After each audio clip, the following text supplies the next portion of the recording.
नमस्कार दोस्तों, मैं विपुल इनकम टैक्स लॉ अपडेट में आपका स्वागत करता हूं। हम लोग देख रहे हैं बजट 2022।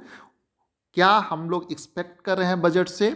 क्या हमारे ट्रेड एसोसिएशन, प्रोफेशनल से गवर्नमेंट क्या बजट में प्रपोजल लाने वाली है, क्या चेंजेस सजेस्ट करने वाली है? तो इसमें एक बात चल रही है अभी कि इनकम टैक्स का बेस बदलकर एक्सपेंडिचर बेस किया जाए और इसका नाम भी इनकम टैक्स की जगह एक्सपेंडिचर टैक्स किया जाए। तो इसके क्या बेनिफिट हैं और क्या जो हमारी कमियां हैं इनकम टैक्स में, उसको यहाँ पर दूर करने की बात कही जा रही है। तो यहाँ पर हम समझेंगे कि एक्सपेंडिचर टैक्स क्या होता है और मतलब गवर्नमेंट एक्सपेंडिचर टैक्स लाने के पहले क्या इसका पर्पस क्या है और क्या क्या इसके लाभ होंगे और कैसे टैक्स की रिकवरी ज़्यादा से ज़्यादा होगी उससे।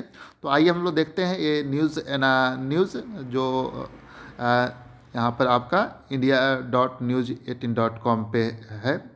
तो यहाँ पर इससे एक्सपेंडिचर टैक्स से कहते हैं कि धनी लोगों से आयकर वसूलने में हमारी व्यक्तिगत आयकर व्यवस्था जो है असहाय है। इसके प्रावधान से जहाँ एक और धनी लोगों को कर चोरी और अत्यधिक खपत के लिए प्रोत्साहित करते हैं, वहीं दूसरी ओर समान वेतन भोगी वर्ग को परेशानियों में डालते हैं। इसलिए अब व्यक्तिगत कर वसूली का आधार आय आय की बजाय व्यय, मतलब इनकम की जगह पे एक्सपेंडिचर को करना ही बेहतर है।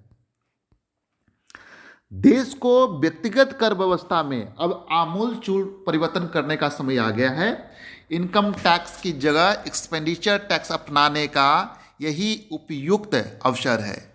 आयकर अब केवल वेतन भोगियों व मध्यम वर्ग की परेशानियां बढ़ाने का साधन मात्र रह गया है। धनवान व्यक्तियों से कर वसूली में यह सहाय है। इसलिए अब भारत को आय कर वसूलने का आधार आय नहीं बल्कि व्यय होने को बनाना चाहिए।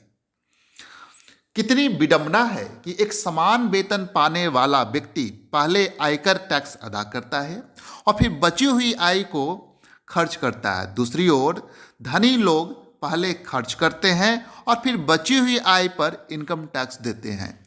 इनकम टैक्स की जगह एक्सपेंडिचर टैक्स लागू कर लगाने का आधार अगर व्यय को किया जाए तो इससे आम आयकर दाता की परेशानियां दूर होगी, काला धन पनपने से रुकेगा, बचत की प्रवृत्ति को बढ़ावा मिलेगा और देश का व्यक्तिगत टैक्स संग्रहण भी बढ़ेगा।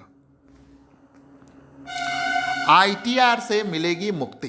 अगर व्यक्तिगत इनकम टैक्स को अलविदा कह दिया जाए तो करीब 6.32 लाख लोगों को आईटीआर भरने से के बोझ से मुक्ति मिलेगी। आईटीआर नए उद्यमियों और उभरते स्टार्टअप्स का हौसला तोड़ने का हथियार बन चुका है, क्योंकि यह उन्हें व्यक्तिगत कर अनुपालन से छूट प्रदान नहीं करता है।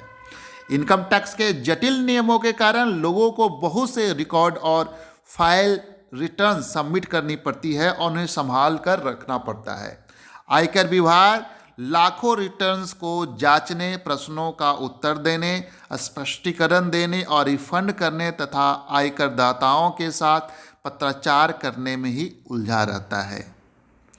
संस्थानों का बोझ होगा कम। अगर व्यक्तिगत इनकम टैक्स को हटा दिया जाए तो टीडीएस के साथ जुड़े बहुत से संस्थानों को भी बहुत से रिटर्न्स को एकत्रित, प्रेषित और जमा करने के सिर दर्द से मुक्ति मिल जाएगी। आज UAE, Qatar, Kuwait, Oman, Saudi Arabia, Bermuda, Darussalam और ब्रुनई आदि बहुत से देश हैं जहां इनकम टैक्स देने की ज़रूरत नहीं है। वहां लोगों को सामाजिक सुरक्षा में योगदान देना होता है। वेतन भोगी वर्ग का उत्पीड़न। इनकम टैक्स का बोझ भारत के मध्यम वर्ग वेतन भोगी लोगों के सिर पर है। धनी लोगों की आय के स्रोत का बड़ा भाग सैलरी नहीं बल्कि लाभांश और पूंजीगत लाभ होते हैं। इनकम टैक्स आंकड़ों पर गौर करेंगे तो पाएंगे कि पूरे भारत में केवल 8,600 लोग ही ऐसे हैं जिन लोगों ने माना है कि उनकी वार्षिक आय 5 करोड़ रुपये हैं और 42,800 लोगों ने अपनी आय वार्षिक 1 करोड़ रुपए से अधिक घोषित की है। 4 लाख लोगों की ही वार्षिक आय आयकर विभाग के कागजों में 20 लाख रुपए वार्षिक से ऊपर है। इस प्रकार भारत के 99% कर भुगतान करने वाले लोगों को ही आईटीआर दाखिल करने के लिए मजबूर किया जा रहा है, जबकि वे किसी न किसी बहाने कर के रूप में राशि का भुगतान करते हैं। जो लोग इनकम टैक्स का भुगतान करते हैं वे इनकम टैक्स देने से किसी भी तरह से बच नहीं सकते, क्योंकि वे वेतन भोगी वर्ग से आते हैं और टीडीएस के रूप में उनसे पहले ही टैक्स काट लिया जाता है। व्यक्तिगत इनकम टैक्स वेतन भोगी लोगों से ही सही तरीके से एकत्रित होता है। दूसरा वर्ग ना किसी तरह से टैक्स भरने से बच जाता है। इसे विनम्रता ही कहेंगे कि वेतन भोगी वर्ग पहले आय पर टैक्स देता है और फिर बची हुई आय खर्च करता है। वहीं दूसरी ओर गैर वेतन भोगी वर्ग पहले कई तरह के व्यय मदों में अपना आय खर्च करता है और अपनी कर देयता घटा देता है। व्यापार और पेशेवर लोग श्रेणी में आने वाले लोगों द्वारा किराए, फोन, बिजली, घरेलू और विदेशी यात्राओं और मनोरंजन पर किए गया खर्च टैक्स पर कटौती योग्य व्यय में शामिल है। केवल 2200 डॉक्टरों, चार्टर्ड अकाउंटेंट और वकीलों आदि प्रोफेशनल ने अपने पैसे से अपने आय 1 करोड़ रुपये बताई है। बड़े किसान टैक्स नहीं भरते हैं। राजनीतिक पार्टियां भी ये सुनिश्चित करती है कि उन्हें टैक्स न भरना पड़े।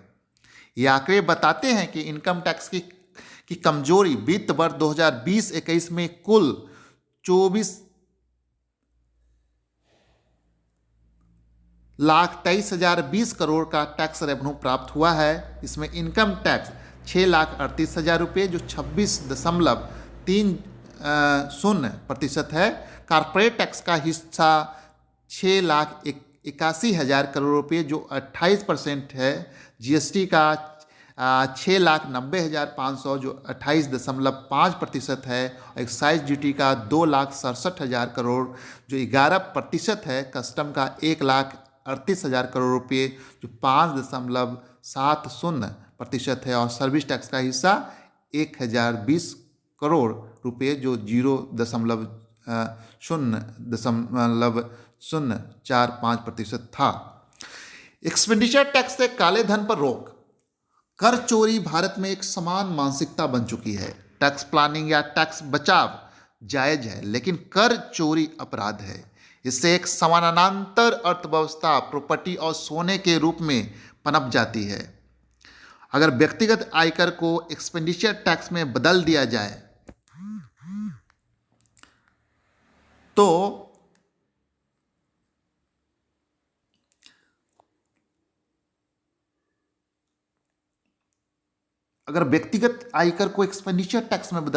तो वास्तविक आय को कर चोरी कर काले धन में बदलने को कोई रास्ता ही नहीं रहेगा। सारा फंड अर्थव्यवस्था की उत्पादक आवश्यकताओं के लिए उपलब्ध रहेगा। बैंकों की ऋण क्षमता बढ़ेगी। बैंक प्रायः जमा का 3% नगद आरक्षित अनुपात के तहत रखते हैं और 97% कर्ज के रूप में दे देते हैं। इसमें वैधानिक तरलता अनुपात भी शामिल है। बैंक ऐसा इसलिए करता है क्योंकि उन्हें पता है कि डिपॉजिट के रूप में यह 97% रकम वापस बैंक में आ जाएगी, जिसे बैंक 3% CCR रखकर फिर कर्ज के रूप में बांट देगा। यही बैंकों की ऋण निर्माण प्रक्रिया है। अगर बैंकों में किसी वैध तरीकों से काला धन जमा होता है तो यह धन आपूर्ति को बढ़ाएगा और इससे उत्पादकता में सुधार होगा। ऐसा होने से बैंकों की ऋण देने की क्षमता में भी बढ़ोतरी होगी।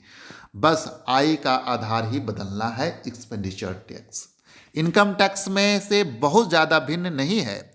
इन दोनों में एक मूलभूत अंतर यह है कि जहां एक्सपेंडिचर टैक्स का आधार किसी का खर्च है, वहीं आयकर का आधार कुल आय है।